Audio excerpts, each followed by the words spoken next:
ከተጋቡ ረጅም ጊዜ ቢሆንም አሁንም እንደ አዲስ ፍቅረኛ ናቸው። አንዳንዴ ልጃቸው አጠገባቸው መሆኑን ይረሳሉ። አሲያ ስራ ለመሄድ ስትዘጋጅ ቮልካን ብርድ ስለሆነ ብሎ ስካርፑን ያለብሳታል። ሆስፒታል ደርሳ ጋውኗን ስትቀይር ስካርፑ ላይ የሴት ፀጉር ታስተውላለች።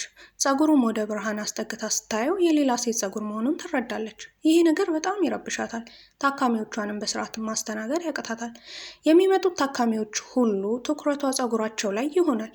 የስራ ሰዓቷም ያልቅና ልጇን ለመውሰድ ትምህርት ቤት ትሄዳለች።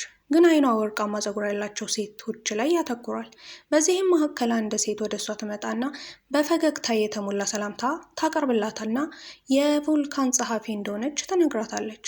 እና እሷም ልጇን ለመውሰድ እንደመጣች ትነግራታለች። አሲያ ጸሐፊዋ ከዓመት በላይ ከባሏ ጋር ስትሰራ እንደነበረ ስታውቅ ትደነግጣለች። ባሏ ነግሯት አያውቅም። የጸሐፊዋ ፀጉር ወርቃማ እንደሆነ ስታይ ይበልጥ ትረብሻለች። ከዛም ዛሬ እንዴት ከስራ በጊዜ ወጣሽ ብላ ትጠይቃታለች። ሁሌም 11 ሰዓት ነው መውጣው ትላታለች። አሲያ ግራ ትጋባለች። ምክንያቱም ባሏ ከ2 ሰዓት በፊት ቤት ገብቶ አያውቅም።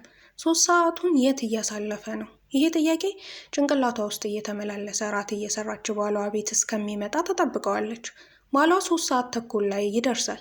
ለምን አረፈድክ ትለዋለች። እሱም ሁሌ የምመጣበት ሰዓት ነው ይላትና ጠረጴዛ ላይ የተቀመጠውን ምግብ መብላት ይጀምራል። ሁሉም ነገር እንደ ድሮ ይመስላል። ምንም የተለየ ነገር ማስተዋል አልቻለችም።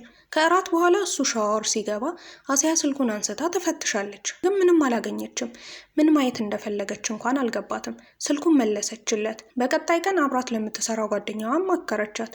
ጓደኛዋ ግን በጣም ተጠራጣሪ ነሽ፣ ባልሽ በጣም ጥሩ ሰው ነው፣ በጭራሽ እንደዚያ አያደርግም፣ እመኚው አለቻት። አሲያ ግን ጭንቅላቷ እረፍት ሊያገኝ አልቻለም። ሰዓቱን ታያለች። 10 ሰዓት ተኩል ነው። በጊዜ ከስራ ለመውጣት እና ባሏ ከስራ በኋላ ምን እንደሚያደርግ ለማየት ትወስናለች። ወደ ባሏ ቢሮ ሄዳ ውጭ ላይ ትጠብቀዋለች። ከትንሽ ቆይታ በኋላ 11 ሰዓት ላይ ባሏ ከስራ ይወጣል።